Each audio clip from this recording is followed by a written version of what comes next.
All right, it's time to talk vault tracks. Now, I have actually never done a ranking for the vault tracks for Taylor Swift, for really anything Taylor Swift. So this is a first, but I feel like this is the first album, first re-record that really is special to me, that I felt a little more obligated to do it. What's going on, everybody? Welcome to this video. So clearly we are going to be talking about 1989 Taylor's version, more specifically the vault tracks. Now this does not include the bonus track on this specific vinyl, which is 22, Sweeter Than Fiction. We will not be including that. So I'm gonna go from lowest to highest, from fifth to first. And yeah, so my number 5, okay? And I hope no one comes after me for this, but Suburban Legends is my number 5. I really don't remember this song. I really don't listen to it. Right now, I could not tell you how the tune goes. It definitely is the one that I skip when it comes up, which I know this should be no skip album. It shouldn't be, but I'm sorry. It's the one I skip.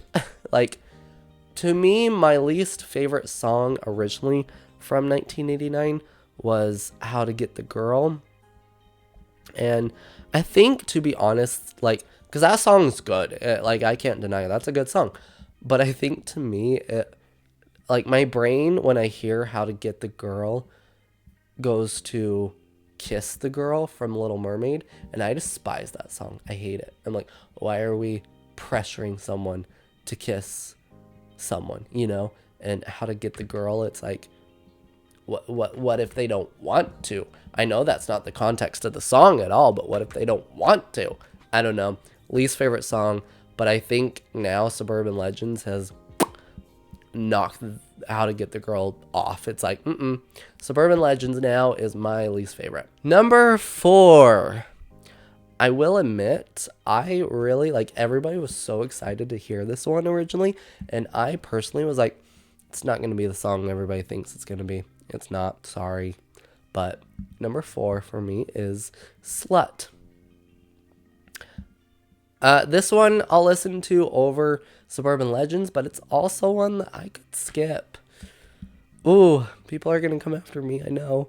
But this is one I could skip. I like the context to the song, that it's not what we expected. And it's not this, like, grungy, like, very loud song. It's very much more of a, you know what? I'm going to do what I do.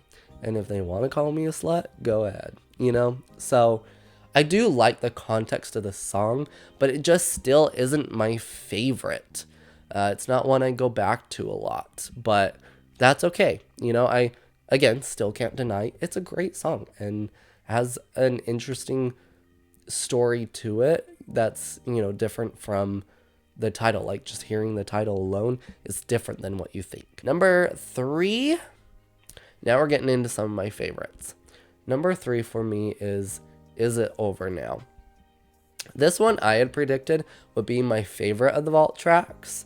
And so I will admit I'm a little disappointed that it's not as higher, but that's okay. That's okay. You know what? I like to be surprised. I like to have like a diamond in the rough, if you will.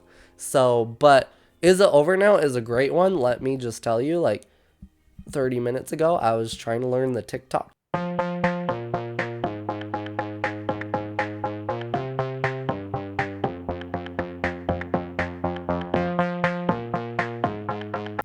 I've never tried to learn a TikTok dance, but this one has gotten me to try to learn it. So Is It Over Now? I like this one. I like the, you know, the beat to it, the sound to it. I like the story, and so Style is my favorite of 1989. And the way that this one connects to Style is really cool and really interesting, you know? And it's almost like we got confirmation, too, of, like, what she was talking about in Style in this one. So I thought that was cool to kind of connect the stories that way. Number 2. Okay.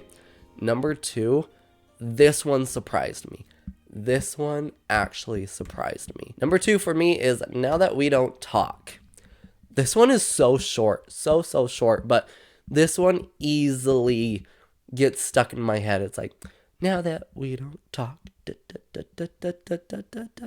I'm still recovering from a freaking long sickness, as you guys can probably hear, and I still can't sing again, and it bothers me, but it's fine. But Now That We Don't Talk, I almost, in a way,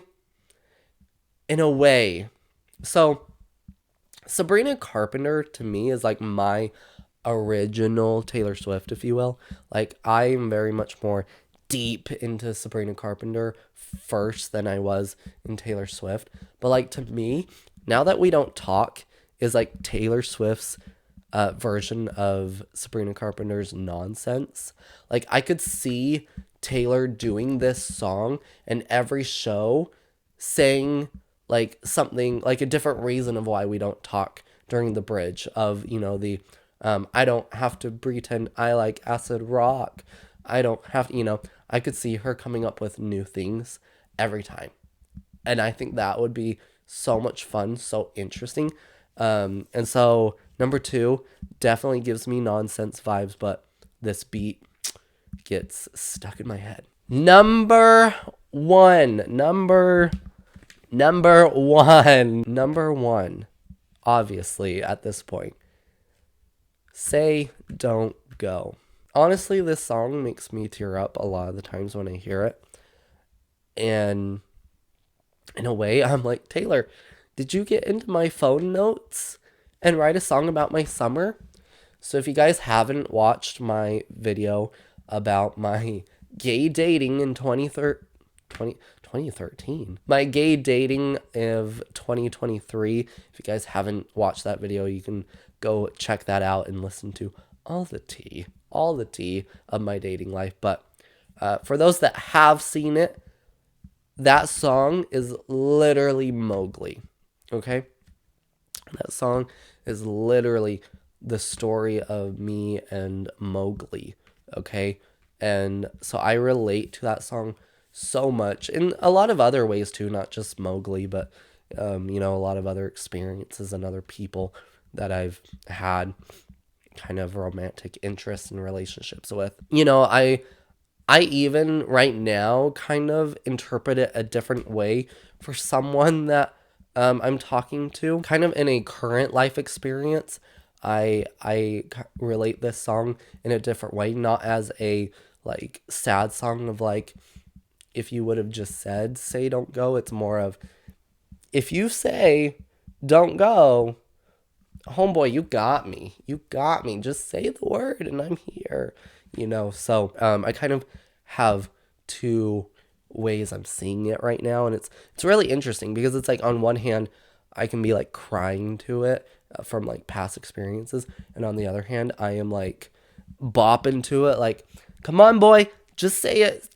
And I'm here, you know? So there you have it. There is my ranking of the vault tracks for 1989 Taylor's version.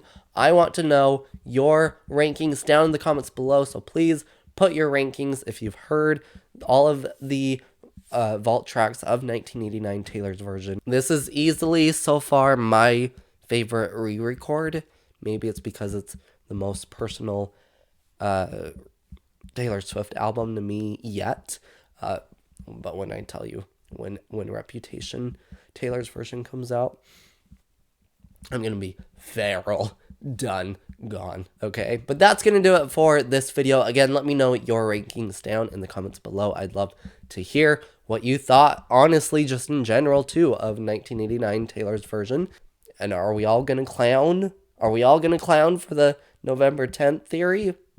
I know I am. But that's going to do it for this video. Thank you all so much for watching. If you liked it, hit the like button. It helps me out so much. If you guys are new, press subscribe so you don't miss out on any future content. And that's going to do it. So until the next one, you're doing great. Don't let anybody tell you otherwise. And I'll catch you in the next one.